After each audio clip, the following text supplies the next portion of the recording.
យ៉ាពេល2អាទិត្យឯងដែលខ្ញុំបានវះកាត់ព្យាបាលនៅសរសៃពួរជង្គង់ ACL និងបានដេបជាប់នៅទំនាប់ជង្គង់របស់ខ្ញុំវិញហើយនៅក្នុងវីដេអូនេះខ្ញុំនឹងចែករំលែកពីបទពិសោធន៍របស់ខ្ញុំថាតើខ្ញុំទៅព្យាបាលវះកាត់នៅមន្ទីរពេទ្យណានៅប្រទេសណាហើយអ្វីដែលសំខាន់បំផុតតើយើងចំណាយលុយអស់ប្រមាណមកកញ្ចប់ដែលយើងព្យាបាលជង្គង់របស់ខ្ញុំនឹងវីដេអូនេះគឺរៀងវែងនេះខ្ញុំសូមប្រាប់អ្នកគ្នាមុនដោយសារតែខ្ញុំនឹងចែករំលែកអំពីបទពិសោធន៍នៅអ្វីដែលខ្ញុំបានឆ្លងកាត់តាំងពីខ្ញុំដាច់សរសៃពួរ ACL ដំបូងមកដល់ដំណាក់កាលដែលខ្ញុំបានវះកាត់បាន2អាទិត្យមួយនេះអញ្ចឹងមិនថាបងប្អូនមើលវីដេអូនេះនៅលើ Facebook នៅលើ YouTube ឬក៏នៅលើ TikTok ទេកុំភ្លេចជួយ like ជួយ comment ក៏ដូចជា share ចែករំលែកវីដេអូនេះទៅកាន់អ្នកដែលគាត់ស្គាល់គ្នាគេលោមានអ្នកដែលគាត់មានបញ្ហា ACL ដែរគាត់អាចមើលវីដេអូរបស់ខ្ញុំមួយនេះបាននៅបទពិសោធន៍របស់ខ្ញុំផ្ទាល់អញ្ចឹងចំណុចទី1គឺនៅពេលដែលខ្ញុំរបួសថ្ងៃដែលខ្ញុំរបួសជង្គង់ហ្នឹងគឺថ្ងៃទី21ខែមករាឆ្នាំ2025ពេលហ្នឹងគឺដោយសារតែខ្ញុំលេងបាល់ទាត់នៅពេលដែលខ្ញុំកំពុងលេងបាល់ហ្នឹងស្រាប់តែមានគេមកប៉ះតិចទៅធ្វើឲ្យខ្ញុំអត់ចំហកន្លះជង្គង់ទៅធ្វើឲ្យជង្គង់ខ្ញុំលឿនចាក់បន្តមកទៀតខ្ញុំក៏បានដូរចេញហើយក៏បានទៅពេទ្យដើម្បីទៅថត X-ray មើលប៉ុន្តែថត X-ray ហ្នឹងគឺយើងមើលឃើញតែឆ្អឹងទេហើយលទ្ធផលគឺឆ្អឹងរបស់ខ្ញុំអត់មានបាក់អត់មានបែកទេកាលនោះភ័យរឿងបាក់ឆ្អឹងបន្តមកទៀតជង្គង់របស់ខ្ញុំក៏វាចាប់ដើមហើមហើយបន្ទាប់ពី5ថ្ងៃក្រោយនៃការរងរបួសខ្ញុំក៏បានទៅពេទ្យមួយនៅក្នុងប្រទេសកម្ពុជារបស់យើងដើម្បីទៅថតម៉ាស៊ីន MRI មើលដើម្បីមើលឃើញដល់សរសៃអញ្ចឹងណាហើយលទ្ធផលដែលថតចេញមកគឺជង្គង់របស់ខ្ញុំបានដាច់សរសៃពួរ ACL ក៏ដូចជាបានលះហែកនៅទំនាប់ជង្គង់ meniscus អញ្ចឹងគ្រូពេទ្យនៅនោះក៏គាត់ណែនាំឲ្យធ្វើការវះកាត់ព្យាបាលប៉ុន្តែកន្លែងពេទ្យរបស់គាត់ហ្នឹងគឺអត់មានសេវាកម្មក្នុងការវះកាត់ព្យាបាលជង្គង់ហ្នឹងទេអញ្ចឹងនេះខ្ញុំតក៏បានភាសាជាមួយនឹងគ្រូសាស្ត្រដៃគូក៏ដូចជាសួរគេសួរឯងអ្នកដែលធ្លាប់មានបទពិសោធន៍ដាច់ ACL អញ្ចឹងទៅហើយក៏គេណែនាំលោកគ្រូពេទ្យមួយនៅក្នុងប្រទេសវៀតណាមដែលគាត់មានជំនាញក្នុងការវះកាត់ព្យាបាលនៅសរសៃពួរ ACL ក៏ដូចជាដេបជាប់នៅទំនាប់ជង្គង់របស់ខ្ញុំវិញហើយគាត់ក៏ធ្លាប់ព្យាបាលជាមួយនឹងកីឡាករបាល់ទាត់អាជីពជាច្រើនដូចគ្នាហើយចំពោះខ្ញុំតគឺខ្ញុំអត់ចូលចិត្តសាំញ៉ាំអីច្រើនរបៀបថាទៅសួរពេទ្យឲ្យបានច្រើនអញ្ចឹងរបៀបថាសួរពេទ្យបាន2-3កន្លែងល្អប៉ុន្តែនៅពេលដែលយើងសួរច្រើនពេកសម្រាប់ខ្ញុំគឺធ្វើឲ្យខ្ញុំពិបាកក្នុងការសម្រេចចិត្តដូច្នេះគ្រាន់តែខ្ញុំឮថាពេទ្យមួយនោះនៅប្រទេសវៀតណាមដែលគាត់ព្យាបាលកីឡាករបាល់ទាត់អាជីពច្រើនអ្នកដែលមានភាគរយក្នុងការជោគជ័យច្រើនណាខ្ញុំក៏របៀបថាយើងទុកចិត្តគាត់ហ្មងទៅដោយសារតែយើងអត់ចង់របៀបថាញ៉ៃច្រើនបន្តមកទៀតខ្ញុំក៏មានអ្នកស្គាល់គ្នាដែលគាត់ជាអ្នកបកប្រែភាសាវៀតណាមមកភាសាខ្មែរដែលគាត់ជាអ្នកបកប្រែក្នុងការសម្រួលដើម្បីខ្ញុំទៅព្យាបាលនៅប្រទេសវៀតណាមខ្ញុំក៏បានពឹងឲ្យគាត់បានធ្វើការណាត់ជាមួយនឹងលោកគ្រូពេទ្យនៅប្រទេសវៀតណាមហ្នឹងហើយឈ្មោះលោកគ្រូពេទ្យគឺខ្ញុំដាក់នៅលើអេក្រង់នេះលោកគ្រូពេទ្យហ្នឹងគាត់មាន clinic ខ្លួនឯងមួយដែលយើងទៅពិនិត្យដំបូងនេះកន្លែងនេះគឺជា clinic របស់គាត់ដែលយើងទៅ clinic របស់គាត់ដំបូងគឺយើងត្រូវចាប់លេខចាប់អីចឹងទៅអាហ្នឹងទៀតចាំខ្ញុំប្រាប់អញ្ចឹងបន្ទាប់ពីខ្ញុំបានសម្រេចចិត្តទៅជួបជាមួយលោកគ្រូពេទ្យនឹងហើយខ្ញុំក៏បានឲ្យអ្នកបកប្រែរបស់ខ្ញុំនឹងគាត់ជួយណាត់គ្នាតែពិតអត់សូវណាត់អីប្រហែលទេនិយាយទៅដើមខែ3ខ្ញុំក៏បានធ្វើដំណើរទៅប្រទេសវៀតណាមលើកដំបូងដើម្បីភាសាពិគ្រោះជាមួយនឹងគាត់ឲ្យគាត់ឆែកពិនិត្យជើងជង្គង់យើងអញ្ចឹងណាអញ្ចឹងកន្លែង clinic របស់គាត់ហ្នឹងគឺយើងមិនចាំបាច់ណាត់អីញ៉ៃក៏បានតែយើងទៅដល់យើងចាប់លេខហើយនៅពេលដែលដល់លេខយើងគេហៅយើងចូលពិគ្រោះជាមួយនឹងគ្រូពេទ្យហ្នឹងឯងបន្តមកទៀតលោកគ្រូពេទ្យហ្នឹងគាត់ក៏បានមកពិនិត្យមើលជង្គង់របស់ខ្ញុំគ្រាន់តែគាត់ទាញទៅគាត់ថាអូជង្គង់ខ្ញុំមកលងខ្លាំងត្រូវតែរបៀបថាព្យាបាលឬក៏វះកាត់កាន់តែលឿនកាន់តែល្អហើយបន្ទាប់មកលោកគ្រូពេទ្យហ្នឹងគាត់បានណែនាំទៅកន្លែង clinic មួយទៀតដើម្បីមានម៉ាស៊ីនធំក្នុងការថត MRI អញ្ចឹងខ្ញុំថត MRI 2ដងលើកទី1នៅខ្មែរលើកទី2នៅប្រទេសវៀតណាមដែលលទ្ធផលចេញមកគឺដូចគ្នាគឺខ្ញុំបានដាច់សរសៃពួរជង្គង់ ACL ហើយបានលះហែកទំនាប់ជង្គង់ហើយលើកទី2ដែលខ្ញុំទៅថតនៅប្រទេសវៀតណាមហ្នឹងទំនាប់ជង្គង់របស់ខ្ញុំគឺលះហែកកាន់តែធំដោយសារអីខ្ញុំប្រហែលខ្លួនឯងរយៈពេលរបួសដើមចុងខែ1មកដល់ដើមខែ3ហ្នឹងគឺខ្ញុំរបៀបថាដើរច្រើនយើងអត់សូវគិតថា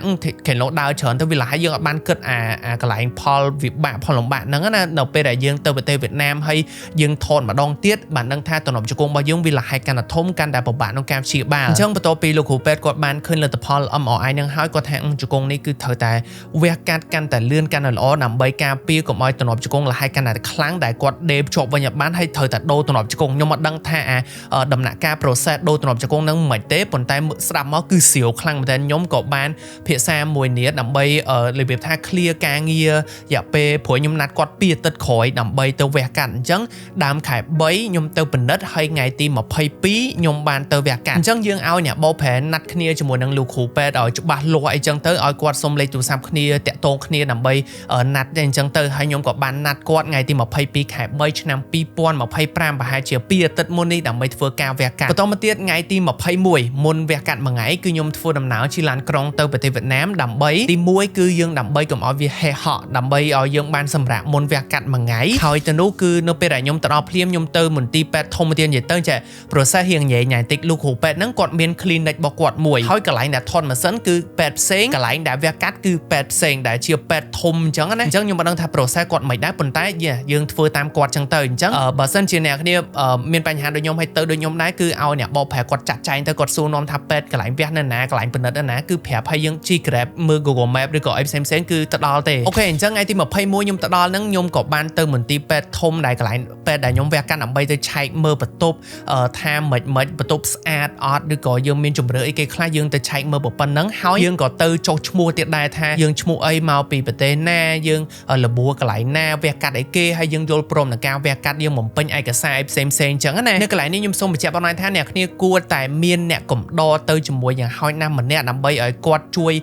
គ្រាយើងជួយយកនេះយកនោះដោយសារតែយើងពិបាកមែនតើបើសិនជាអត់មានអ្នកកំដរអញ្ចឹងបន្ទាប់ពីខ្ញុំបានឆែកមើលបន្ទប់សម្រាប់បន្ទាប់ពីខ្ញុំបានបំពេញឯកសារហើយខ្ញុំក៏បានដើរលេងមួយផ្លែទៀតហើយក៏បានញ៉ាំអីចំអែតដែរហើយដោយសារតែគេអត់ឲ្យយើងញ៉ាំអីចាប់ពីម៉ោង10យប់តទៅអញ្ចឹង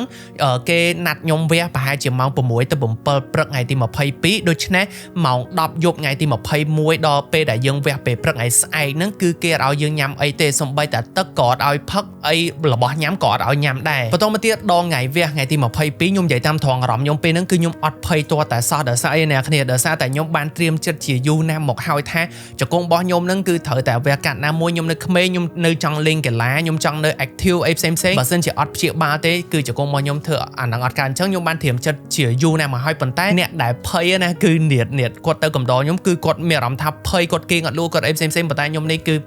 feeling ដូចអត់ខ្វល់អីហ្មងដោយសារតែខ្ញុំបានត្រៀមចិត្តជាយូរណាស់មកហើយអញ្ចឹងនៅពេលដែលយើងវះកាត់គឺខ្ញុំបានទៅដល់ពេទ្យហ្នឹងប្រហែលម៉ោង6ជាងតាមពិតខ្ញុំត្រូវវះដំបូងគេប៉ុន្តែខ្ញុំរៀងទៅលេត10នាទីមានអ្នកជំងឺម្នាក់ទៀតដែលគាត់ទៅមុនខ្ញុំប្រហែលជា5នាទីហ្នឹងគឺគាត់បានចុះឈ្មោះគេបានរបៀបថារៀបចំឲ្យគាត់វះកាត់មុនខ្ញុំទៀតអ្នកគ្នាអញ្ចឹងអ្វីដែលខ្ញុំត្រៀមមុនវះកាត់នៅពេលដែលយើងទៅដល់ភ្លាមគេឲ្យយើងដូរកៅអៅអ្នកជំងឺវះកាត់ហ្នឹងហើយគេឲ្យយើងចូលបន្ទប់ទឹកចូលអីឲ្យហើយដើម្បីត្រៀមខ្លួននៅពេលដែលគេវះកាត់ហើយតាមខ្ញុំដឹងដូចជាប្រហែលជា40ទៅ1ម៉ោងឬក៏1ម៉ោងតិចតួចគេក៏បានហៅខ្ញុំចូលទៅកាន់បន្ទប់វះកាត់អញ្ចឹងនៅពេលដែលខ្ញុំចូលបន្ទប់វះកាត់ខ្ញុំនិយាយតាមត្រង់មានអារម្មណ៍ថាភ័យមកណាដំបូងអត់ភ័យលយដល់ពេលឥឡូវយើងភ័យប៉ុន្តែនៅពេលដែលយើងចូលទៅដល់អត់អីទេយើងនិយាយគ្នាមួយគាត់ជាភាសាអង់គ្លេសតិចតួចនិយាយទៅគឺនិយាយស្ដាប់គ្នាបានបន្តមកទៀតខ្ញុំក៏បានឡើងលើខែវះកាត់ហើយគេក៏បានចាក់ថ្នាំស្ពឹកមែនថ្នាំស្លាប់ណាអ្នកគ្នាគឺចាក់ថ្នាំស្ពឹកអាហ្នឹងខ្ញុំមិនដឹងថាហេតុផលអីដែរបានគេរើថ្នាំស្ពឹកលើថ្នាំស្លាប់ប៉ុន្តែគេចាក់ថ្នាំស្ពឹកនៅកន្លែងខួរឆ្អឹងខ្នងរបស់ខ្ញុំនេះដែលវាស្ពឹកពីចង្កេះក្រោមនិយាយទៅដល់ជើងគឺលែងដឹងអីទាំងអស់ហើយបន្ទាប់ពីចាក់ថ្នាំប្រហែលជា2ទៅ3នាទីអ្នកគ្នាគឺអាជើងខ្ញុំនៅខាងក្រោមហ្នឹងចាប់ផ្ដើមស្ពឹកទៅប្រហែលជា7-10នាទីលែងដឹងថាមានជើងហ្មងនិយាយទៅជើងនៅខាងក្រោមហ្នឹងលែងដឹងថាមានជើងរបៀបថាវាស្ពឹកទាំងអស់តែម្ដងហើយបន្តមកគេក៏បានដាក់អាកណាត់បាំងយើងកុំឲ្យយើងឃើញជើងរបស់យើងអញ្ចឹងណាហើយគ្រូពេទ្យគាត់អូគ្រាន់តែនិយាយគាត់ចង់ស្រាវជើងណាគ្រូពេទ្យគាត់ក៏បានព្យាបាលវះកាត់ហើយនិយាយទៅអត់មានអារម្មណ៍ថាគេកាត់សាច់គេវះគេចោះខ្ញុំសូមបញ្ជាក់ម្ដងទៀតជង្គង់ការព្យាបាលជង្គង់ ACL ក៏ដូចជាដេកទំនាប់ជង្គង់របស់ខ្ញុំនេះគឺគេមិនវះឲ្យវាចំហទេគឺគេចោះប្រហែលជា3រុនហើយគេមានឧបករណ៍គេឆ្លោះវះអីហ្នឹងអាហ្នឹងគឺបច្ចេកទេសរបស់គេគ្រាន់តែគឺមុខរបួសគឺវាទូចខ្លាំងមែនតើខ្ញុំឆ្លាញ់ក្នុងហ្នឹងមុខរបួសវាទូចវាមិនមែនរបៀបថាធំឃើញធ្នើច្រើនគឺអត់ទេអញ្ចឹងនៅពេលនោះគឺជង្គង់របស់ខ្ញុំអត់មានអារម្មណ៍អីទាំងអស់មិនតិចក៏ខ្ញុំអត់មានអារម្មណ៍ដែរអ្នកគ្នាឈឺក៏អត់ឈឺស្អីនិយាយទៅពេលហ្នឹងដូចដេកលេងអញ្ចឹងដោយសារតែស្ពឹកអស់ហើយនៅខាងក្រោមលុះត្រាណាដែលរបៀបថាពេទ្យគាត់ពេលដែលគាត់វះជង្គង់គាត់តេស្តជើងយើងគាត់ទាញចុះទាញឡើងអញ្ចឹងទៅអាហ្នឹងបានយើងមានអារម្មណ៍ថាកន្ត្រាក់ទាំងខ្លួនយើងបានយើងដឹងបើសិនជាអត់កន្ត្រាក់ខ្លួនក៏យើងអត់ដឹងដែរហើយនៅពេលដែលគាត់កំពុងតែចាស់ជង្គង់ខ្ញុំព្យាបាលដេភ្ជាប់ ACL នឹងឡើងវិញហ្នឹងគឺមានអេក្រង់ monitor មួយដែលនៅស្ដាំដៃរបស់ខ្ញុំដែលគាត់មើលអាអេក្រង់ហ្នឹងក្នុងការព្យាបាលហើយខ្ញុំនេះអត់អីធ្វើខ្ញុំអត់ងួយដេកអត់អីទាំងអស់ខ្ញុំងាកមើលគាត់ធ្វើការវះកាត់ជង្គង់របស់ខ្ញុំបណ្ដោយខ្ញុំនិយាយមែនហើយពេលនោះគឺមានអារម្មណ៍ថា fascinating មែនតើរបៀបថា wow ដូចរបៀបថាយើងមើលអត់ដឹងថាស្អីគេខ្លះដឹងអាណាតែសៃអត់ដឹងអាណាអីតែគ្រូពេទ្យគាត់ព្យាបាលមើលតាមម្ដងគាត់ព្យាបាលកើតគឺសុំឲ្យមេដៃតាមម្ដងអញ្ចឹងបន្ទាប់ពីអស់រយៈពេលប្រហែលជាតាមខ្ញុំគិតដូចជា45ទៅ1ម៉ោង45នាទីទៅ1ម៉ោងគ្រូពេទ្យដើមប្រាប់ខ្ញុំថា finish ខ្ញុំថាហើយលឿនមែនមានអារម្មណ៍ថាលឿនណារបៀបថាយើងកំពុងជក់មើលគាត់វះកាត់ជង្គង់ព្យាបាលជង្គង់របស់យើងដែរហើយបន្តមកនេះគឺជាអ្វីដែលខ្ញុំគិត ខ្ញុំអត់ដែរដឹងខ្ញុំស្មានតែយើងវះហើយយើងទៅបន្ទប់សម្រាប់ព្យាបាលតែមែនទេគឺនៅពេលដែលយើងវះកាត់អីហើយគេលើកយើងដាក់ក្រែមមកទៀតខាងពេទ្យគាត់ក៏បានហៅខ្ញុំទៅបន្ទប់សម្រាប់ជាមួយនឹងអ្នកជំងឺដែលគាត់វះមុនហ្នឹងអ្នកគ្នានិយាយទៅសម្រាប់នៅបន្ទប់ហ្នឹងហើយដើម្បីតាមខ្ញុំគិតណាអានេះខ្ញុំអត់ច្បាស់ខ្លួនដែរដើម្បីតាមដាននៅសុខភាពរបស់យើងនៅសម្ពាធឈាមនៅតើយើងប្រតិកម្មមួយឆ្នាំមួយអីអត់អាហ្នឹងតាមខ្ញុំគិតគឺគេតាមដានហ្នឹងរយៈពេល3ម៉ោងឲ្យយើងសម្រាប់នៅបន្ទប់ហ្នឹងរយៈពេល3ម៉ោងអ្នកគ្នាហើយខ្ញុំដំបូងខ្ញុំអត់ដឹងខ្ញុំថាជុំហើយគេរុញខ្ញុំមកបន្ទប់ហ្នឹងទៅខ្ញុំអត់យល់ខ្ញុំចង់ទៅបន្ទប់សម្រាប់ខ្ញុំចង់ជួបអ្នកកំដរមកខ្ញុំផ្សេងខ្ញុំចង់ទៅមែនតែគេឲ្យទៅទេគេឲ្យយើងសម្រាប់នៅហ្នឹងសិនអញ្ចឹងបន្តមករយៈពេល3ម៉ោងបើយើងនិយាយជារួមបន្ទាប់ពីវះកាត់ហើយម៉ោង11ថ្ងៃគេក៏បានហៅខ្ញុំទៅបន្ទប់សម្រាប់ព្យាបាលហើយជង្គង់របស់ខ្ញុំក៏វាចង់ថាគេហៅថាទឹកដក់តាមពិតទឹកដក់ហ្នឹងមកតាមខ្ញុំដឹងគឺឈាមនៅពេលដែលយើងដាច់សរសៃយើងទៅវាឈាមដក់នៅក្បាលជង្គង់ហើយគេក៏បានបូមឈាមចេញហើយគេដាក់ផ្លោកមួយនៅក្រោមអញ្ចឹងទៅហើយក៏គេបូមដងតិចអីអញ្ចឹងទៅអាហ្នឹងបើពិសោធន៍របស់ខ្ញុំផ្ទាល់ហើយជើងរបស់ខ្ញុំដែលស្ពឹកហ្នឹងក៏ចាប់ផ្ដើមដឹងខ្លួនតិចដែរអ្នកគ្នាអង្គើអត់កើតទេដំបងគឺជាប់ចាំមកតមកបានកើបដងតិចអញ្ចឹងទៅអញ្ចឹងបន្ទាប់មកនេះគឺជាអ្វីដែលខ្ញុំនឹកស្មានអត់ដល់មួយទៀតដែរអ្នកគ្នាដោយសារតែខ្ញុំចាក់ថ្នាំស្ពឹកគេអត់ឲ្យខ្ញុំងើបរបៀបថាអត់ឲ្យងើបទៅមុខឬក៏អត់ឲ្យយើងអង្គុយអត់ឲ្យយើងឈរអីទេរយៈពេលសឹងតែ24ម៉ោងអញ្ចឹងខ្ញុំចាក់ថ្នាំស្ពឹកប្រហែលជាម៉ោង8ព្រឹកឬក៏7 8ព្រឹកថ្ងៃដែលខ្ញុំវះទី22ហ្នឹងអញ្ចឹងថ្ងៃទី23ពេលព្រឹកបានគេឲ្យខ្ញុំងើបហើយអ្នកគ្នាសម័យមើលយើងដេកផ្ទាប់ជាមួយនឹងខែពេទ្យហ្នឹងគឺរយៈពេល24ម៉ោងឲ្យងើបសូម្បីតែអើតក្បាលឡើងលើក៏ឲ្យដែរនិយាយទៅគឺត្រូវតែដេកស្មើតែម្ដងដោយសារតែការពារកុំឲ្យរបៀបថាថ្នាំចាក់ថ្នាំស្ពឹកហ្នឹងវាឡើងមកដល់គ្រូក្បាលវាធ្វើឲ្យប៉ះពាល់ដល់គ្រូក្បាលរបស់យើងឈឺក្បាលឈឺអីអញ្ចឹងណាហើយបន្តមកទៀតតាក់ទងទៅនឹងការញ៉ាំអីវិញបន្ទាប់ដែលខ្ញុំបានយកហ្នឹងក៏មានកញ្ចប់ម្ហូបឲ្យយើងញ៉ាំដែរថ្ងៃទី1គេឲ្យយើងញ៉ាំបបរតែបបររបស់គេហ្នឹងរៀងឆ្ងាញ់មានជាតិដែរមិនបបរសាពេកគឺរៀងមានជាតិដែរដើម្បីយើងមានកម្លាំងអញ្ចឹងឲ្យយើងញ៉ាំបបរហើយបបរហ្នឹងគឺយើងអត់ញ៉ាំអត់បានទេតើតែមានអ្នកបញ្ចុកអញ្ចឹងមកខ្ញុំថាអ្នកកំដរទៅហ្នឹងគឺសំខាន់មែនតើក្នុងការជួយដល់យើងទាំងបញ្ចុកទាំងរឿងបន្ទប់ទឹកទាំងអីផ្សេងគឺជួយសំខាន់មែនតើអញ្ចឹងនាងគាត់បានបញ្ចុកបរខ្ញុំអញ្ចឹងទៅហើយចំណុចមួយទៀតគឺយើងត្រូវតែញ៉ាំទឹកឲ្យបានច្រើនដោយសារអីដោយសារតែទី1គឺយើងអត់បានញ៉ាំទឹកតាំងពីម៉ោង10យប់ចាំអត់តែខ្ញុំប្រាប់គេឲ្យយើងញ៉ាំទឹកឲ្យហើ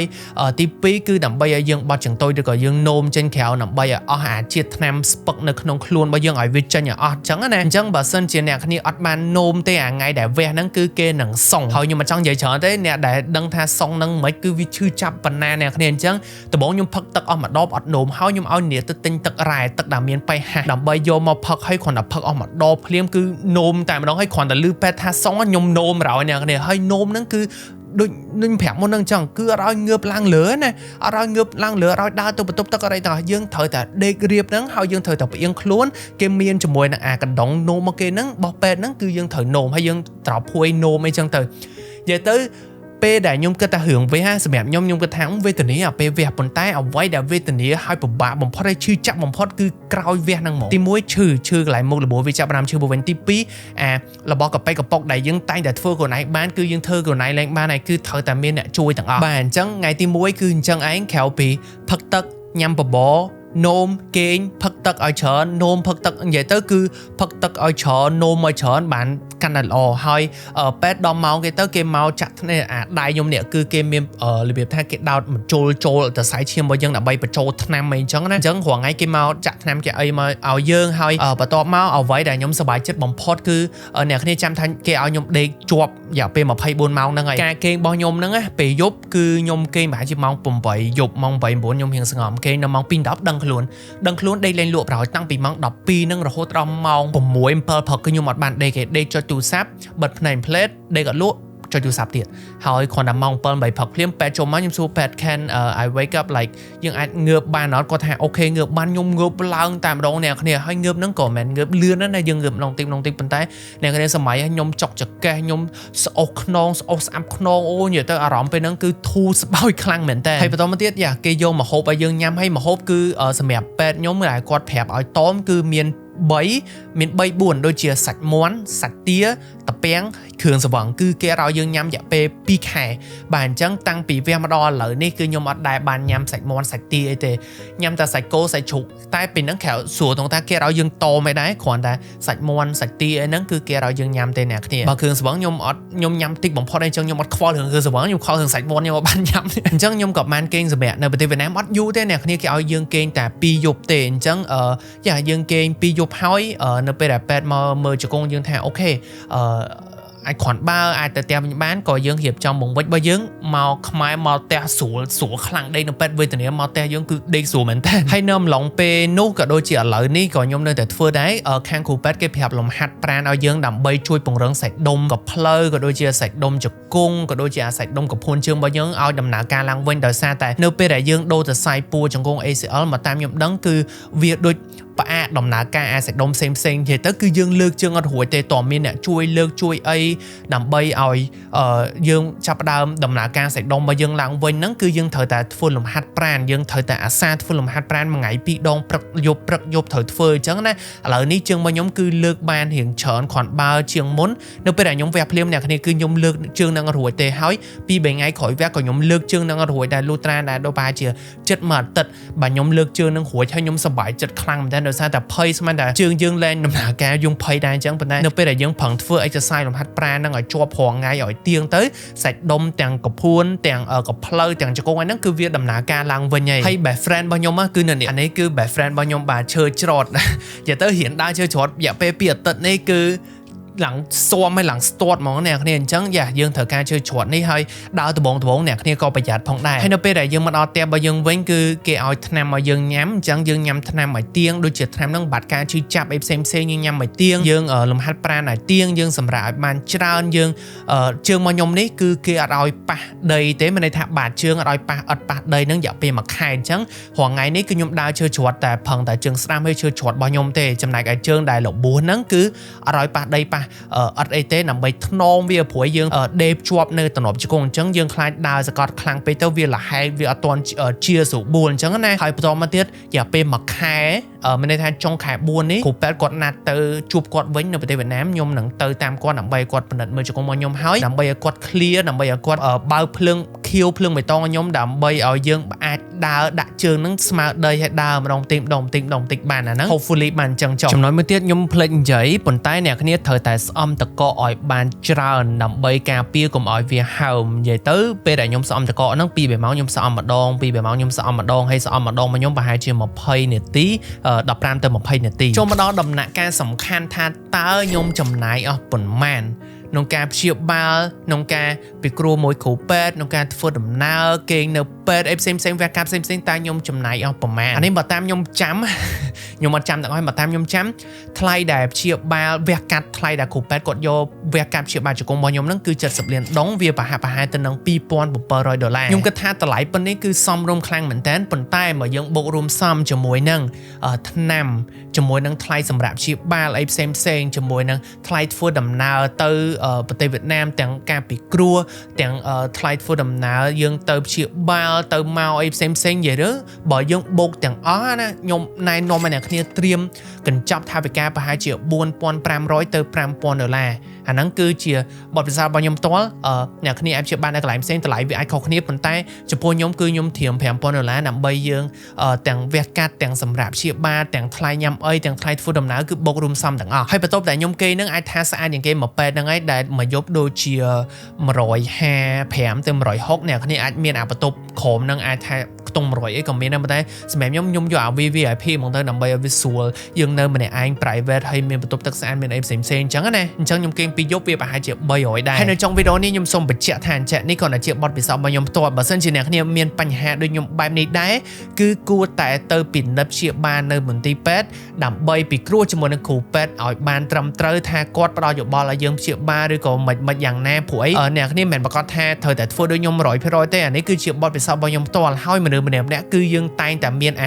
សភាពនៃការព្យាបាលក៏ដូចជារងរបួសអីផ្សេងៗហ្នឹងគឺវាខុសគ្នាអញ្ចឹងអ្នកគ្នាគួរតែទៅពិគ្រោះជាមួយនឹងគ្រូពេទ្យឲ្យបានត្រឹមត្រូវវីដេអូនេះគ្រាន់តែជាការចែករំលែកបទពិសោធន៍របស់ខ្ញុំដែលខ្ញុំបានឆ្លងកាត់ផ្ទាល់ទេអញ្ចឹងខ្ញុំដូចអស់ឲ្យនិយាយបើសិនជាខ្ញុំខុសទាស់ខ្វះខាតឬក៏ខុសឆ្គងនិយាយប៉ះពាល់កន្លែងណាក៏សូមខន្តីអភ័យទោសនេះដូចខ្ញុំនិយាយអញ្ចឹងគ្រាន់តែជាការចែករំលែករបស់ខ្ញុំទេហើយបើសិនជាមានសំណួរអីមួយចំនួនដែលខ្ញុំអាចឆ្លើយបានគឺខ្ញុំនឹងឆ្លើយអ្នកគ្នាអាចសួរនៅ comment ទៅខ្ញុំនឹងព្យាយាមឆ្លើយឲ្យអស់ពីសមត្ថភាពកុំភ្លេច follow Facebook page កុំភ្លេច follow TikTok និងកុំភ្លេច subscribe YouTube ខ្ញុំម្នាក់មួយផង Peace follow for more